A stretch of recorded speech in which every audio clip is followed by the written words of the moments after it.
Золоо шоуыг сонсох дуртай бол subscribe дараад дэмжээрэй. Мөн бас Apple Podcast дээр 5 хоттой review өгч дэмжээрэй. Баярлалаа.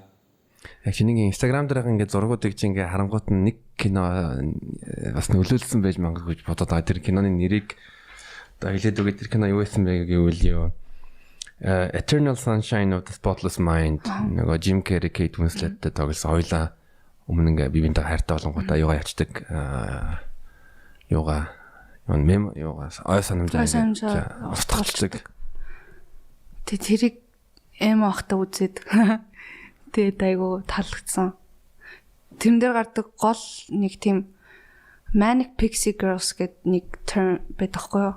Одоо гээд тим охтууд нь болохоор үсээ ингээд одоо 7 хоногт 2-7 хоногт буддаг.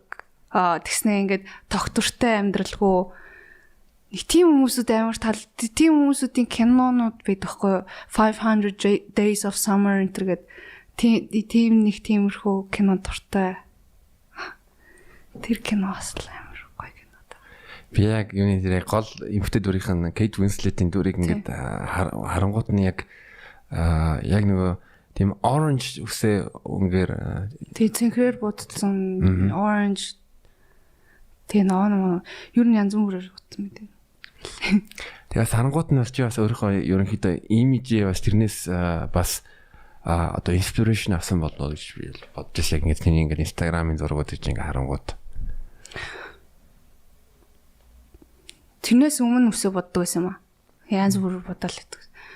Тэгээд яг зүгээр киноноос яг өөртөө төстэй хүн харахаар амар гоё мэдрэмж.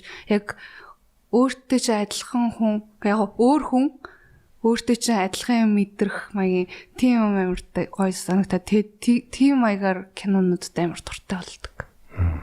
Чиний ер нь хамгийн хайртай кинонууд юу вэ? Нэрлэж болох юм бол хамгийн хайртай I Origins гэдэг кино амар I Origins, Mr. Nobody гэдэг нэг амар хүмүүсүүд мэдгүй кино юм бэл. Тэгээд тэр хоёр л юм. Тэр хоёр. Амар нэг тийм яг ингээд анхны удаа үзэхэр нэг амар зүгээр л кино юм шиг санагддаг. Гэтэ яг үзээд тахаар нэг шин юмнууд харагдаад байсан шүү дээ. Тиймэрхүү Mr. Nobody нь болохоор нэг Butterfly Effect-ний талаар кино. Тий. Нэг жижиг юмнаас олж ямар том өөрчлөлт амьдралд гарч болох вэ гэсэн кино. Тэйгөө гоё кино үзүүл амар гоё. Би бол тэл I Origins болон тэр Mr. Nobody аль нэг нь юу н үзээгүй байгаа. Гэхдээ Butterfly Effect-ийг бол 1-2-ыг үзсэн. Надаа Butterfly Effect-аас миний өсвөр настай бол нэлээд ихээр нөлөөлсөн кино. Нөгөө юу Ashton Kutcher тэр бас уйлж мөлөө би бүр ингээд 3 дахь удаа үзчихэж ингээ ойлоо. Харичтэй. Тэгээ Mr. Nobody нь болохоор бас ойлгох хэцүү би уржигдрийн үрчигтэр 8 дахь удаа үзсэн баха баг. Тэгсэн үү? 8 дахь удаа үзэж байгаа ч гэсэн бас шинэ юм хардаг юм л.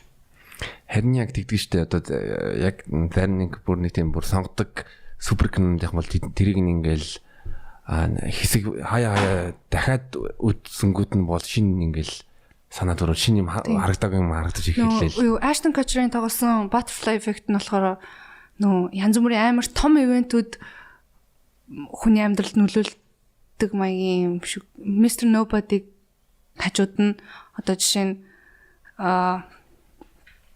тэр нэг хүү джинс авдггүй байхгүй юу? Ах уу болох уу гэж авдггүй. Тэгснэ тэр нь дэлхийн эдийн засагт амар нөлөөлж амар жижиг юмнууд ер нь амьдралд амар нөлөөлөд байдаг байхгүй тийм кино. Тэг ер нь амар сонио. Тэгэхээр манай үзэгчтэй бас завтай юм бол Mr. Nobody тэгэнгүүт нь I Origins үзээрэй. Тэг ануу маань ер нь бол дуу уран бүтээл хийхдээ jazz урьдчилан хэлээ ер нь филинг байдаг. Тэгээд ер нь оройны төрлийн өнөөс л өглөөний өнөө жи шар шуу юу эсвэл болжмор уу? Шар шуу. Шүн унтаж чаддгүй. Нэг тийм рүү. Шүндөл ер нь тарих ажиллаад аюусан. Тэ. Тэгээд одоо ойрын хугацаанд ер нь бас манай үзэгчдийн нэг асуулт юу гэвэл яг цацагдаагүй сторинуудыг чи үзээд цацагдаагүй зөндөө олон дуунууд байгаа. Тэднийгээ хідээ цацах юм бэ гэд хүмүүсээс асууж байсан. Зөндөө дуунууд байгаа юм. Мэдгүй би яг ингээд нийгэм хийж байгаа болохоо болгох ч гэжтэй. Нэг санаанд нийцэхгүй болохоор зүгээр ингээд устгачдаг. Тиймэрхүү маягийн зөндөө юм байгаа дөө. Тэгээд цаг нь ирэхээр цацах ах уу.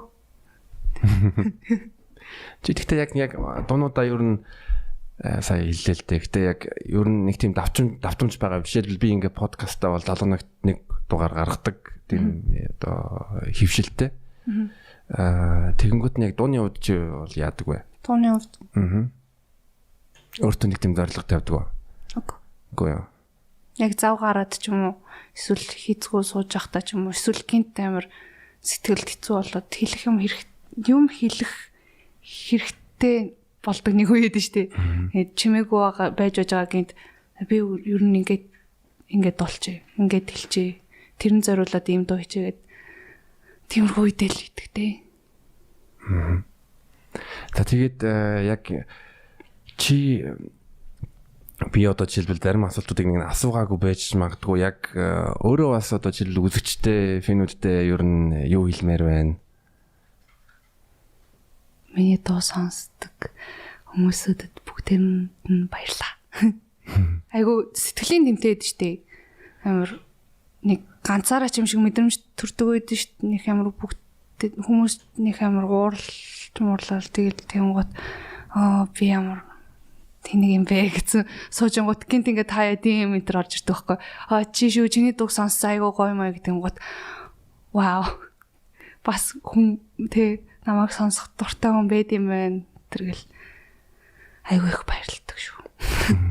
Тэр бас нэрээ яг тоглоомч амар гоё гэдэг чинь заримдаа тэ би бас ер нь жоохон тийм савлгаад хүн байхгүй юу? Тэгтээ одоо тэр нэрээ гайг байгаа. Ер нь нэг амар жаргалтай байгаа л нэг амар тийм үе байдаг. Нэг амар тийм гонигтайж байгаа юм шиг. Тэгэнгүүт нь яг нэг тийм жаргалтай болохоор айгу жаргалтай болонгуудаа тэгээ гинт дуунангуудаа арай дэндүү навс унцдаг хүний төрөл юм шиг байгаа би амар сайд болонгуудаа нэг бүр ингээд юу хөсөлгөө зориггүй ч болчтой юм. Нэг өдөр л яг бүх юм устгаад алга болчмаар санагддаг үе байдаг. Тэр үед нь тэгээд за надад намайг сонсдог хүмүүсүүд байгаа гэл тэл байгаад дээ. Ер нь чамруу эргэжтэйчүүдээс хэр байнга чат ирж гин одоо тэ кофе ууй, аяг кофе ууй, уулзъя. Ирдэг. Би нэг амар тиймэрхүү юм тоодгүй шүү дээ. Таахгүй юу? Тийм хүсэл байхгүй. Юу ч гоё шүү. Тийм дэйтэнд яваа юм аа гэсэн юм байдаг. Facebook дээр тэ don't at me би одоо завгүй байна. Тэгээд амар завгүй байхад хүмүүсүүд чи ингээд одоо ирж уулзсангүй тэгээ найзуудтайгаа ч уулзсан хүмүүс амар сонь юм бичдэг хүмүүсүүд бас байдаг шүү дээ. Тэгээ завгүй байхаар завгуулээд шөөл гэж хэлмээр. Яг тэр үед яг ингээд би бүр ингээд талаас ингээд юу агаад амар хэцүү байсан юм аа. Don't.